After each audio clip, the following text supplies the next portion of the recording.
भूमाफिया पर मुख्यमंत्री योगी का हंटर लगातार चल रहा है और क्या खूब चल रहा है। न सिर्फ सूबे के अंदर बल्कि सूबे की सरहद लांघकर जमीनखोर माफिया पर प्रहार हो रहा है। 24 घंटे में मुख्यमंत्री योगी ने ताबड़तोड़ कार्रवाई को अंजाम दिया। 200 करोड़ की संपत्ति या तो कुर्क की गई या फिर कब्जा मुक्त कराई। पहले आपको दिखाएंगे प्रयागराज में कैसे योगी का 100 करोड़ी हंटर चला है, देखिए।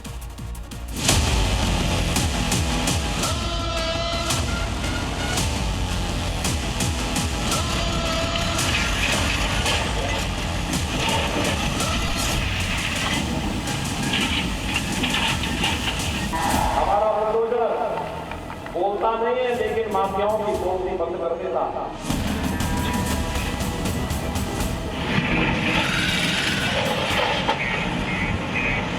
हर दंगाई हर माफिया को उसी की भाषा में जवाब देकर के उसके सीने पर चढ़ करके जवाब देने के लिए तत्पर भी सरकार है।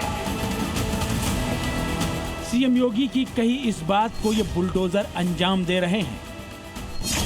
ये है पहला बुलडोजर, ये दूसरा बुलडोजर और ये तीसरा बुलडोजर। ये 3 बुलडोजर जिस जमीन पर धमाचौकड़ी मचा रहे हैं उसका दायरा 46 बीघे तक फैला है। इस सारी जमीन पर अवैध कब्जा है और बुलडोजरों की ये टोली उसी कब्जे के नामो निशान मिटा रही है।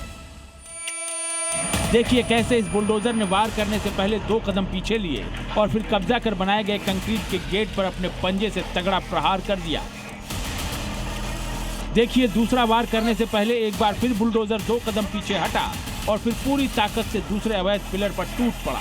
एक के बाद एक 2 हमले कर कंक्रीट के पिलर को जड़ से ही उखाड़ दिया। भारी पुलिस बल की मौजूदगी में तीनों बुलडोजर गरजते दहाड़ते नजर आए।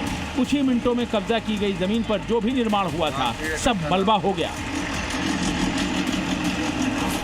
बताया जा रहा है कि 100 करोड़ की कीमत वाली 46 बीघा जमीन पर कब्जा किया गया था। नगर निगम से बिना नक्शा पास कराए यहां प्लॉटिंग कराई जा रही थी। अवैध प्लॉटिंग के इस खेल के पीछे मिट्टी में मिल चुके माफिया अतीक की गैंग का हाथ बताया जा रहा है। अतीक अहमद भले ही आज जिंदा नहीं है लेकिन उसकी गैंग IS 227 अभी भी जमीन खोरी के खेल में एक्टिव है। अतीक गैंग के 5 गुर्गे जमीनों पर कब्जे के इस खेल को अंजाम देते हैं। इनमें मोहम्मद मुस्लिम, गैंगस्टर वदूद, फरमूद मुल्ला, अनस और मकबूल का नाम शामिल है। हालांकि इनके कब्जा प्लान को योगी सरकार लगातार फ्लॉप करने में जुटी है। इसी कड़ी में प्रयागराज विकास प्राधिकरण को शिकायत मिली थी कि असरावे कला, रावतपुर, कटहुला और पीपल गांव में अतीक की गैंग अवैध प्लॉटिंग का खेल खेल रही है। शिकायत मिलते ही प्रशासन हरकत में आ गया और बुलडोजरों की टिकड़ी ने सारा कब्जा पलक झपकते ही ध्वस्त कर दिया। ये सूचना संज्ञान में आई थी कि वहाँ पे अवैध प्लॉटिंग कर्ताओं द्वारा प्लॉटिंग की जा रही है। इस संबंध में हम लोग के द्वारा विधिक कार्रवाई भी की गई है और ये एक रूटीन प्रोसेस है हमारे यहाँ कि हम लोग जो भी जैसी सूचना प्राप्त होती है या हमारे जो ग्राउंड लेवल से फीडबैक मिलता है उस हिसाब से हम लोग कार्रवाई करते हैं और ये एक रूटीन प्रोसेस है और उसके जो भी इलीगल प्लॉटिंग करेगा पूरे विकास क्षेत्र के अंदर उसके ऊपर निश्चित रूप से प्राधिकरण कार्रवाई करेगा। अतीक गैंग की ओर से चल रही जमीन खोरी पर योगी सरकार की कोई पहली स्ट्राइक नहीं है। इसके पहले 15 नवंबर 2025 को एयरपोर्ट थाना क्षेत्र के नसीरपुर सिलना गांव में 100 करोड़ से भी अधिक की 38 बीघा सरकारी जमीन को भी कब्जा मुक्त कराया गया था। इस जमीन पर भी माफिया अतीक की गैंग का कब्जा था। 23 मई 2026 को शहर दक्षिणी क्षेत्र की करीब 160 करोड़ की 27 बीघा जमीन की खरीद बिक्री पर प्रशासन ने प्रतिबंध लगा दिया था। ये संपत्तियां अतीक और उसके भाई अशरफ ने जबरन कब्जा कर अपने गुर्गों व करीबियों के नाम कर दी थी।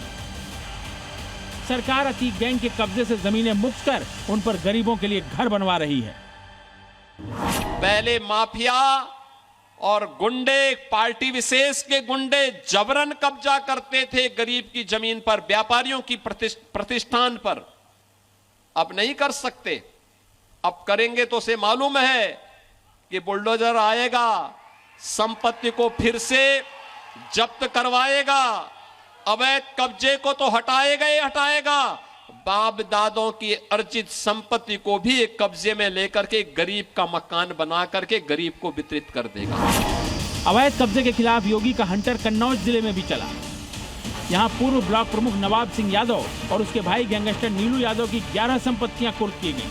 इन संपत्तियों में 25 बीघा खेत और 3 मकान शामिल हैं। कुर्क की गई संपत्तियों की कीमत 5 करोड़ 25 लाख के करीब है। इससे पहले भी 2 बार नवाब और नीलू की संपत्तियों की कुर्की की जा चुकी है, जिसकी कीमत करीब 11 करोड़ रुपए थी। नवाब सिंह यादव और नीलू यादव अलग अलग मामलों में पहले से ही जेल की हवा खा रहे हैं और अब अपराध कर अवैध तरीके से कमाई गई उनकी संपत्ति पर भी योगी का हंटर चल रहा है। यही है अपराध और अपराधियों के प्रति सीएम योगी का जीरो टॉलरेंस। ब्यूरो रिपोर्ट, जी मीडिया।